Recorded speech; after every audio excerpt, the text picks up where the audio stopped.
திமுக அதிமுகவில் பயணப்பட்டிருக்கீங்க, மதிமுகவில் இருந்திருக்கிறீங்க. இன்னைக்கு திமுக அதிமுக ஆட்சி இல்லாத ஒரு திராவிட ஆட்சி இல்லாத நிலைங்கிறது உங்களுக்கு வருத்தத்தை தரலையா? இது திராவிட ஆட்சின்னு தான் நான் இன்னும் சொல்லுவேன். தாவேக்காவதும் திராவிட ஆட்சி தான். திமுகவின் நீட்சி தான் தமிழக வெற்றி கழகம்னு சொன்னேன். திமுக தொட முடியாத இடத்தை இவர் தொடுவார்னு சொன்னேன். ஆமா, ஒரு பண்பாட்டு மீட்சியை தமிழ்நாட்டில் கொண்டு வர வேண்டும் என்ற தாகமும் தவிப்பும் விஜய்க்கு இருக்கிறதுன்னு சொன்னேன். தமிழ்நாட்டில் ஒரு பண்பாட்டு புரட்சிக்கு தேவை இருக்கின்றதை உணர்ந்திருக்கிறார்னு சொன்னேன். இத்தனை ஆண்டுகால திராவிட இயக்க ஆட்சியில திருக்குறளை சேர்க்க திமுகவாலே முடியல. அதிமுக அது பற்றி கவலையே இல்லை. ஆனா இன்னைக்கு பிறப்புக்கும் எல்லா உயிர்க்கும் என்று எழுத படிக்க தெரியாதவன் இது திருக்குறள்னு சொல்ல ஆரம்பிச்சான். விஜய் நிகழ்த்திய மாயாஜாலம் இது. ஆட்சிக்கு வந்ததற்கு பிறகு யாரை பகை முகமாக கருதினாரோ அந்த முகம் அண்ணன் ஸ்டாலின் அவரை சித்தரஞ்சன் தாஸ் சாலையில் அவர் வீட்டில் போய் சந்திக்கிறார்.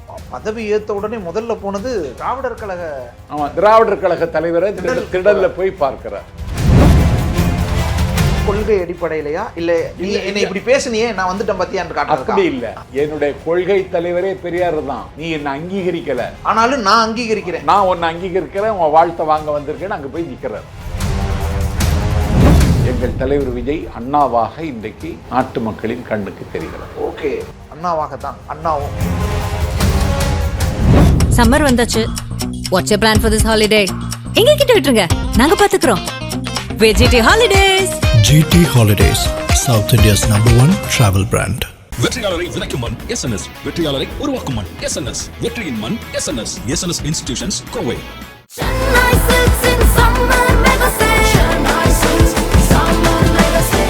The Chennai Silks in Mega Summer Sale.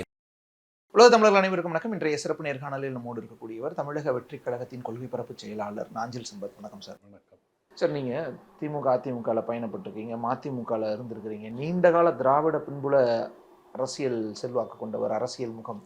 இன்னைக்கு திமுக அதிமுக ஆட்சி இல்லாத ஒரு திராவிட ஆட்சி இல்லாத நிலைங்கிறது உங்களுக்கு வருத்தத்தை தரலையா? இது திராவிட ஆட்சின்னு தான் நான் இன்னும் சொல்லுவேன். தாவேக்காவதும் திராவிட ஆட்சி தான். ஏன்னா தாவேக்காவை தொடங்கி அன்றைக்கு சன் நியூஸில் கேள்வி களத்தில் திமுகவின் நீட்சி தான் தமிழக வெற்றி கழகம்னு சொன்னேன். ஓகே, திமுகவின் நீட்சி தான். திமுக தொட முடியாத இடத்தை இவர் தொடுவார்னு சொன்னார். ஓகே, ஆமா. அதற்கு நான் சொன்னதற்கு காரணம் அவருடைய கொடியில வாகைப்பூவை வைக்கிறார். வெற்றிக்கான அடையாளம். இல்ல, மன்னர்கள் போருக்கு போகும் பொழுது வாகைப்பூவை சூடிக்கொண்டு போவார்கள். அதை அவர் வைக்கிறார்னா ஒரு பண்பாட்டு மீட்சியை தமிழ்நாட்டில் கொண்டு வர வேண்டும் என்ற தாகமும் தவிப்பும் விஜய்க்கு இருக்கிறதுன்னு சொன்னார். போர் யானையை கொடியில் வைக்கிறார். போர் யானை தமிழர்களினுடைய வீரத்தின் அடையாளம், சேர மன்னர்களுடைய சின்னம்.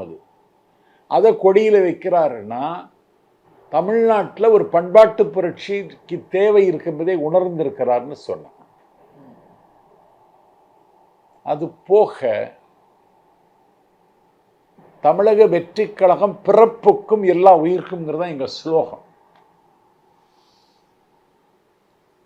இத்தனை ஆண்டுகால திராவிட இயக்க ஆட்சியில திருக்குறளை திசை கொண்டு சேர்க்க திமுகவாலே முடியல. அதிமுக அது பற்றி கவலையே இல்லை. திருக்குறளை திருவள்ளுவர் எழுதினாருன்னு எடப்பாடிக்கு தெரியாது. அது ஒரு ஞான சூன்யம். அவனா தமிழ்நாட்டினுடைய எக்ஸ்ட்ரா கேரியர், தொங்கு சதை. ஆனால் இன்னைக்கு பிறப்புக்கும் எல்லா உயிர்க்கும் என்று எழுத படிக்க தெரியாதவன் இது திருக்குறள்னு சொல்ல ஆரம்பிச்சிட்டான். விஜய் நிகழ்த்திய மாயாஜாலம் இது. நிறைய பேர் அரசியலை பார்வையிடுறாங்க, சட்டப்பேரவை லைவ் பார்க்குறாங்க, ஒரு முதலமைச்சர் பதவியேற்பை பார்க்குறாங்க, கம்யூனிஸ்ட்னா என்னன்னு கேட்குறாங்க. திடீர்னு விஜய் ஏதாவது ஒரு தலைவர் சந்திச்சாங்கன்னா அது என்ன கட்சின்னு கேட்குறாங்க. நிறைய நடக்குது, நல்ல மாற்றங்கள் எல்லாமே. அது மாதிரி ஆட்சிக்கு வந்ததற்கு பிறகு யாரை பகை முகமாக கருதினாரோ அந்த முகம் அண்ணன் ஸ்டாலின் அவரை சித்தரஞ்சன் தாஸ் சாலையில் அவர் வீட்டில் போய் சந்திக்கிறார். பதவி ஏற்ற உடனே முதல்ல போனது திராவிடர் கழக தலைவரை திடல்ல போய் பார்க்கிறார். அவர் திராவிடர் கழக தலைவர் அரிதாரம் பூசுகிற அரசியல் தமிழ்நாட்டில் ஈடுபடாதுன்னு பேசினார். கடுமையா எதிர்த்தவங்க தான் எல்லாரும். திமுக ஆட்சி ஆதரித்து தமிழ்நாடு முழுவதும் சுற்றுப்பயணம் செய்தது திமுகவை விட திராவிடர் கழகம் தான். ஆசிரியர் வீரமணியை சந்திக்கிறாரு. அரிதாரத்தை பூசுகிறவர்கள் அதிகாரத்திற்கு வர முடியாதுன்னார். மனக்கோட்டை கட்டலாம், கோட்டைக்கு வர முடியாதுன்னார். அவரை தான் முதல்ல போய் பார்த்தார். கொள்கை அடிப்படையிலையா இல்ல என்ன இப்படி பேசுனியே நான் வந்துட்டேன் பத்தியான்னு காட்டுறதுக்கா? அப்படி இல்ல, என்னுடைய கொள்கை தலைவரே பெரியார் தான். நீ என்ன அங்கீகரிக்கல, ஆனாலும் நான் அங்கீகரிக்கிறேன், நான் உன்னை அங்கீகரிக்கிறேன், உன் வாழ்த்தை வாங்க வந்திருக்கேன்னு அங்க போய் நிக்கிறார்.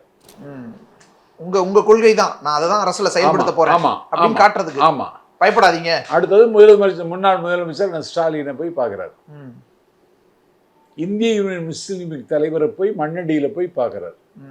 கார் கூட போவாதங்க. விடுதலை சிறுத்தைகள் தலைவரை போய் வேளச்சேரியில பார்க்கிறார். இந்திய கம்யூனிஸ்ட் கட்சி அலுவலகத்துக்கே போறார். மார்க்சிஸ்ட் கம்யூனிஸ்ட் கட்சி அலுவலகத்துக்கு போறார். எந்த தலைவர் இந்த அலுவலகத்துக்கெல்லாம் வந்ததில்லை. அரசியல் நாகரிகம் பண்பாடு இப்போதுதான் நாகரிகம் நாற்காலியில் உட்கார்ந்து. இப்போதுதானா? இப்போது தமிழர்களுக்கான பாரம்பரியம் இல்லையா? அண்ணா செய்தாரு. அண்ணா செய்தாரு. எம்ஜிஆரும் கலைஞரும் சேர்ந்துதான் தமிழிசை சவுந்தரராஜன் கல்யாணத்தை நடத்தி வச்சாங்க. இருந்தது தானே, இடையில கொஞ்ச நாள் இல்ல, ஏதோ சில காரணங்களால. இல்ல அது நான் என்ன சொல்றேன்னா, அண்ணா இந்த அதிசயத்தை நிகழ்த்தினார். அண்ணா நிகழ்த்தினார். அதுதான் எங்கள் தலைவர் விஜய் அண்ணாவாக இன்றைக்கு நாட்டு மக்களின் கண்ணுக்கு தெரிகிறது. ஓகே, அண்ணாவாகத்தான் அண்ணாவும். ஓகே சார், அதான் ஆட்சி அதிகாரத்துக்கு வந்துட்டோம், நிறைய விஷயங்கள் செய்கிறோம். ஆனால் முதல் மேடையிலேயே பதவியேற்பு மேடையிலேயே கஜானா காலின்னு சொன்னார். உடனே முன்னாள் முதல்வர் ஸ்டாலின் அதெல்லாம் கஜானாலாம் இருக்குது, நிதியெல்லாம் இருக்குது, மனசு இருந்தால் போதும்னு சொன்னார். இப்போ பார்த்தா 200 யூனிட்டு அறிவிக்கிறாரு, 1000 ரூபாயை கொடுக்குறாரு, புதுமை பெண், மற்ற அந்த பழைய திட்டங்கள் எல்லாம் முன்னாடி இருந்த ஆட்சி திட்டங்கள் எல்லாம் கொடுக்குறாங்க. புதிய ஆய்வுகளையும் செய்கிறாங்க. 2500 கொடுக்கறதுக்கான வாய்ப்பு இருக்கா, 3000 கொடுக்கறதுக்கான வாய்ப்புனா அப்படின்னா ஒன்றும் பிரச்சனை இல்லை அப்படின்னு தானே அர்த்தம். மனசு இருக்குன்னு புரிஞ்சுக்கலாம். மனசு இருக்கு, மனசு இருக்கு, கொடுக்கணும் அப்படின்ற அந்த எண்ணமும் இருக்குது. அதனால தான் அதை ஆய்வுக்கும் உட்படுத்துறாங்க. ஸோ இப்போ அந்த கண்டினியூட்டி, ஒரு திராவிட ஆட்சியினுடைய நீட்சியை பார்க்கலாம். இப்போ இது கடுப்பாகாதா அரசியல் எதிரிகளுக்கு? ஓகே பிரச்சனை இல்லை, கொள்கை ஒண்ணுதான்னு. கொள்கை எதிரிகளுக்கு ஆத்திரம் வரத்தான் செய்யும். பயங்கர ஆத்திரப்படுவாங்க. ஏன்னா அவரு எல்லாரிடத்துக்கும் போனார். பிஜேபி அலுவலகத்துக்கு போனாரா? நயினார் நாகேந்திரனை சந்திச்சாரா? இல்ல, சந்திக்கல. நயினார் நாகேந்திரன் ஆதரித்த எடப்பாடியை போய் சந்திச்சாரா? இல்ல. போய் வேலுமணியை சந்திச்சார்ல, சிவி சண்முகத்தை சந்திச்சார்ல, அவங்க ஆதரவு தந்தாங்க. இப்ப அவங்க ஆதரவு ஓகேவா உங்களுக்கு? நன்றி சொல்றதுக்காக போன அவங்க ஆதரவு ஓகேவா? ஆமா. என்ன சார், ஏன் அவங்க ஆட்சியெல்லாம் சரியில்லைன்னு சொல்லிட்டு அவங்க ஆட்சியில் இருக்கிறாங்க. இவங்கெல்லாம் ஊழல்வாதிகள், இவங்கெல்லாம் ஒண்ணு கொண்டா இருந்து கொள்ளையடிச்சாங்க அப்படி எல்லாம் விமர்சிச்சுட்டு இவங்க ஆதரவு கொடுத்தா போதுன்னு எடுத்துக்கிறது. நேத்து தப்பு பண்ணிருக்கேன், கொலை பண்ணிருக்கேன், இன்னைக்கு கொலை பண்ணல. செங்கோட்டையன் வந்தாலே நீங்க இதை சொன்னீங்க. ஆமா, ஊழல் செய்திருக்காங்க. நீங்க சொன்னதுனால சொன்னோம். நீங்க சொன்னீங்க சார், நாங்க சொல்லல. நீங்க இவங்கெல்லாம் மோசமானவர்கள் சொன்னீங்க. கொலைக்கு சம்பந்தப்பட்டவர் அப்படி இப்படிலாம் செங்கோட்டையனை களங்கப்படுத்தினீங்க இல்லையா? அவர் தானே அப்ப மினிஸ்டர், வனத்துறை அமைச்சர். கேளுங்க, அவரு எங்க கட்சிக்கு வந்துட்டாரு. இன்னைக்கு கொங்கு மண்டலத்தில் அவருடைய கண்ணசைவில், அவருடைய கட்டுப்பாட்டில், அவருடைய கட்டத்தில் இருக்கிறது. எடப்பாடி இன்றைக்கு பட்ட மரமாக காட்சி தருகிறார். இன்னைக்கு எடப்பாடியினுடைய அரசியலை முடிவுக்கு கொண்டு வந்தாக வேண்டும். கொண்டு வந்தாகணுமா? கொண்டு வந்தாகணும். ஏன் சார்? அதாவது நான் ஒரு வரலாற்று மாணவனாக உங்கள்கிட்ட சொல்றேன். இந்தியாவினுடைய விடுதலைக்காக சிராஜுத்தௌலா வங்காளத்தில் புரட்சியை மேற்கொண்ட பொழுது மீர்ஜாபர் என்கிறவன் காட்டி கொடுத்தான். வீரபாண்டிய கட்டபொம்மனை எட்டப்பன் காட்டி கொடுத்தான். இதயமுள்ளவர்கள் பாக்கியவான்கள், அவர்கள் சீக்கப்படுவார்கள் என்று சொன்ன காருண்ய சீலர் கர்த்தர் இயேசுவை யூதாஸ் காட்டி கொடுத்தார். ஜகமஞ்ச போரிட்ட சீசரை புரூட்டஸ் காட்டி கொடுத்தான். வரலாறு நெடுகிலும் காட்டி கொடுக்கவர்களின் வரலாறு இருக்கிறது. இறையின் ஐஏஎஸ் துரோக சுவடுகள்னு ஒரு புத்தகம் எழுதியிருக்காரு. காட்டி கொடுத்தவர்களுடைய பட்டியலை வரிசைப்படுத்தினா காட்டு கொடுப்பதில் கெட்டிக்காரன் எடப்பாடி பழனிசாமி. யாரை சார் காட்டி கொடுத்தாரு? அவரை முதலமைச்சராக முடிசூட்டி பார்த்தவர் சசிகலா. OPS தர்மயுத்தம் நடத்தி ஆட்சிக்கு ஊனம் விளைவித்த நிலையில் அவரை முதலமைச்சராக முடிசூட்டுவதற்கு முடிவெடுத்தார் சசிகலா. வாழ்நாள் முழுவதும் அவருடைய காலடியில் அவன் விழுந்து கிடக்க வேண்டும். நாற்காலியில பன்றி மாதிரி நுழைகிறான் சார், கண்ணியமா. அப்ப எலி மாதிரி நுழைகிறான் சார். நுழைஞ்சு காலில் விழுறான். அவங்க அப்படி தோல்ல தட்டி கொடுக்குறாங்க, இப்படி அடிக்கிறாங்க. இவன் முதுகுல பரப்பன அக்கரகார சிறைக்கு போகிறார். அந்த மாநிலத்தினுடைய முதலமைச்சரோடு மனம் திறந்து பேசி அவரை விடுதலை செய்வதற்கு ஏதாவது வழி இருக்கிறதான்னு கேட்டிருக்கலாம். ஒரு சிறையில் அவரை பாதுகாத்து கொள்ளுங்கள்னா ஒரு விண்ணப்பிச்சிருக்கலாம் ஒரு மாநில முதலமைச்சர் என்ற நிலையில. ஆனா பரப்பன அக்கரகாரம் சிறையில் அடைக்கப்பட்ட செய்தி வந்த அடுத்த நாளே அவரை அதிமுகவிலிருந்து நீக்குகிறார். எனக்கு தெரிந்து உலகத்தில் எங்கேயும் இப்படி நடந்தது. கூட இருந்தவங்க தானே இப்ப வேலுமணி, செங்கோட்டையன் எல்லாம். அப்போ எடப்பாடி செய்யும் போது கூட இருந்தவங்க தானே இவங்கெல்லாம் இப்ப புனிதர் ஆயிடுவாங்களா? இல்ல இல்ல, இவங்க எல்லாம் அதை ஒத்துக்கிட்டாங்கன்னு சொல்ல முடியாது. எதிர்த்து இயங்குகிற இடத்துலயும் அன்னைக்கு வேலுமணியும் தங்கமணியும் யாரும் இல்லை. ஏன்னா அப்போதே அவங்க முடிவெடுத்துட்டாங்க, இவன் கொடூரமானவன், இவன் குரூரமானவன், இவன் குதிகால் வெட்டுகிறவன், இவனை வச்சுக்கிட முடியாதுன்னு அப்பவுமே அவங்க எல்லாம் முடிவு பண்ணிட்டாங்க. அன்னைக்கு செய்ய முடியல, இன்னைக்கு அவர்கள் செய்கிறார்கள் என்றால் விஜயினுடைய வருகை அதிமுகவில் ஒரு பூகம்ப அதிர்வை இன்னைக்கு உருவாக்கி இருக்கிறது. ஓகே, விஜயோட வருகை. ஆமா ஆமா. சரி, இப்ப ஏற்படுத்தி என்ன பண்ணிட முடியும்? ஒரு பூகம்பம் வந்துருச்சு. ஆமா, நிலம் ஷேக் ஆகுது, விரிவுது, உடையுது. ஆமா, என்ன நடந்துரும்? அதிமுகவும் ஆலமர கட்சி தானே, தாங்கி நிக்காதா? எடப்பாடி தலைமைக்கு கேள்விக்குறியா? ஓகே, ஆமா. எடப்பாடி பச்சை துண்டை கட்டிட்டு எங்கேயாவது வயல்ல போய் நிக்க வேண்டியது. மற்றவர்கள்லாம் யாரு? மற்றவர்களெல்லாம் அதிமுகவின் மற்றவர்களெல்லாம் இந்த இந்த இந்த இந்த CV சண்முகம் இந்த இது வலுப்பெருமானால் இங்க வந்துருவாங்க. ஓகே, இப்போ உங்க வலுப்பெறாங்கன்னா அண்டர் த டிவிகே தானே? ஆமா, அண்டர் த டிவிகே. எங்க இருந்து அதிமுகவை தாவேக்காவினுடைய ஒரு கூட்டணி கட்சியா, ஒரு சிறு கட்சியா, ஒரு சிறு பிரிவெல்லாம் மாத்துற மாதிரி ஆகுது. இல்ல இல்ல, அவங்க வந்து அதிமுக உடைக்கணும்னு அவங்க சொல்லல. எடப்பாடி தலைமை பதவியிலிருந்து விலக வேண்டும். ரைட். ஆமா, விலகிட்டு இவங்க யாராவது அவங்களுக்கு ஒரு மாரல் சப்போர்ட் கிடைச்சிருக்கு. தாவேக்காட்டு தலைவர் உதவல, உதவுவேன்னு சொல்லல. ஆனா விஜய் நம்ம பக்கம் இருக்கிறார். நாட்டு மக்கள் எப்படி விஜய் எங்களோட இருக்கிறார்னு நினைக்கிறாங்களோ அது மாதிரி அவங்களும் நினைக்கிறாங்க. அதிமுகவில் ஒரு பகுதியும் விஜய் நம்ம கூட இருக்காரு அப்படின்னு நினைக்கிறாங்க. அவங்க நினைச்சிட்டு போறாங்க சார், நம்ம ஏன் அவங்க பக்கம் நிக்கணும், அவங்களுடைய ஆதரவை எடுத்துக்கணும், அவங்கள போய் சந்திக்கணும். இல்ல இப்போ மினிஸ்டர் லிஸ்ட்ல எல்லாம் அவங்க வருவாங்கன்னு சொல்லிக்கிட்டு இருக்காங்க. அதெல்லாம் ஏன் செய்யணும்? வருவாங்களா இல்லைன்னு தெரியல. எஸ், கேசிஎம் தான்.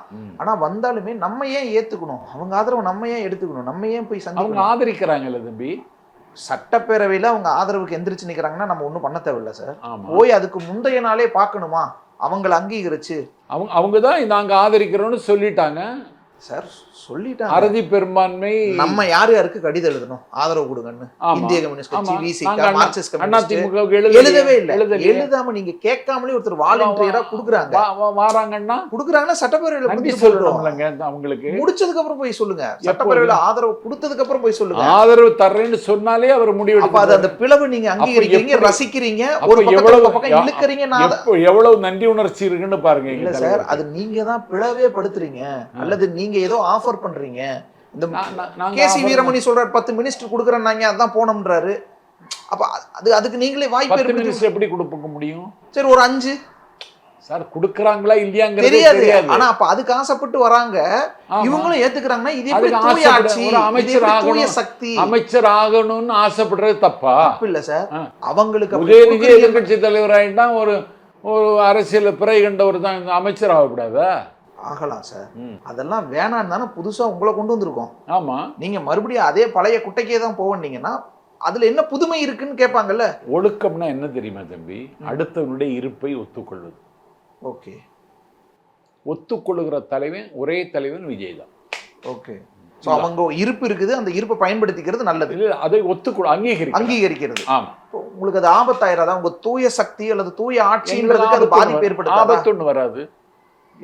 நேற்று நடந்தது போல் நாளைக்கு நடப்பார்கள்னு நீங்க நினைக்கிறீங்களா? சோ நேத்து என்னவா பண்ணிட்டு போறாங்க, நாளைக்கு பண்ண மாட்டாங்க. அதான் எந்த நம்பிக்கை? என் தலைவர் நம்பிக்கை பதவி ஏற்று பேசும் பொழுதே சொன்னாரு, நான் தான் ஒரே சென்டர், வேற எந்த சென்டர்ல எந்த லாபியும் கிடையாது. எதையாவது செய்யலாம், உருட்டலாம், புரட்டலாம்னு யாராவது நினைச்சீங்கன்னா நினைப்ப இந்த நிமிஷத்திலிருந்தே விட்டுருங்கட்டாரு. சொல்லிட்டு இப்படி ஒண்ணு பண்ணும்போது தானே டிடிவி தினகரன் எவ்வளவு பயங்கரமான விமர்சனங்களை வைக்கிறாரு. துர்நாற்றம்ன்றாரு, தூயாட்சியில துர்நாற்றம்ன்றாரு. அவன் தான் பெரிய நாற்றம். சுகேஷ் சந்திராவின் நண்பர். அவனை மாதிரி நாற்றம் பிடித்தவன் எவன் இருக்கான்? அவனை மாதிரி அயோக்கியம் தமிழ்நாட்டு அரசியல் எவன் இருக்கான்? அவங்க ஒரே ஒரு எம்எல்ஏவும் தூக்கிட்டீங்க. ஒரே ஒரு எம்எல்ஏ இவன் தவிர பெற்ற வெற்றியா?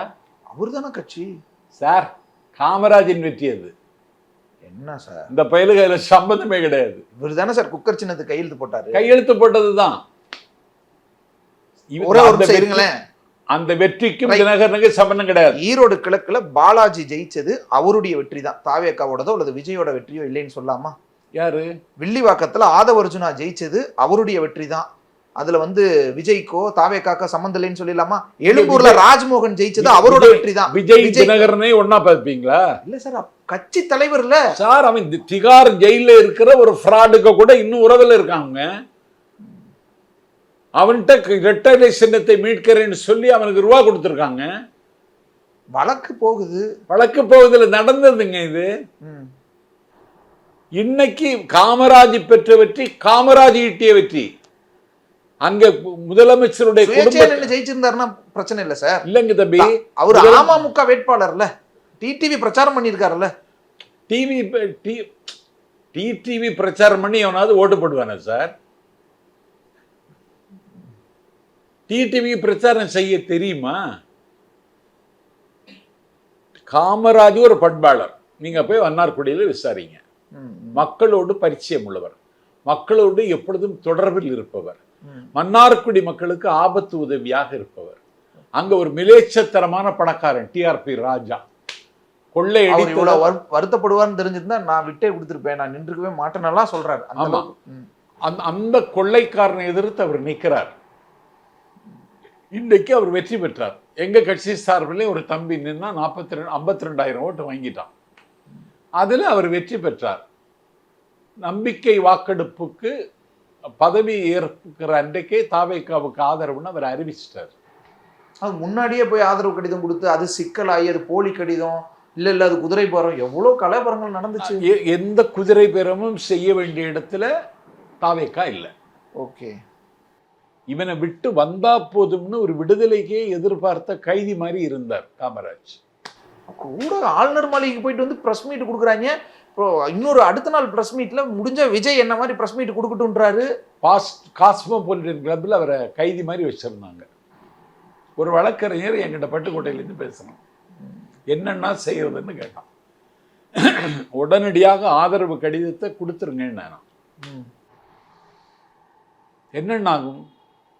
பொன்னாகும், பூவாகும், புதிய மலராகும் அப்படின்னு சொன்னான். இன்னைக்கு அது நடந்துச்சு. தினகரன் தமிழ்நாட்டு அரசியல்ல இனிமேல் ஒரு அடக்கம் செய்யப்பட்ட பாடி மாதிரி ஆயாச்சு. சம்மர் வந்தாச்சு. Watts plan for this holiday? எங்க கிட்ட விட்டுருங்க, நாங்க பாத்துக்கிறோம். VGT holidays. GT Holidays, South India's #1 travel brand. வெற்றியாளரை விதைக்கும் மண் SNS, வெற்றியாளரை உருவாக்கும் மண் SNS, வெற்றியின் மண் SNS, SNS Institutions, கோவை.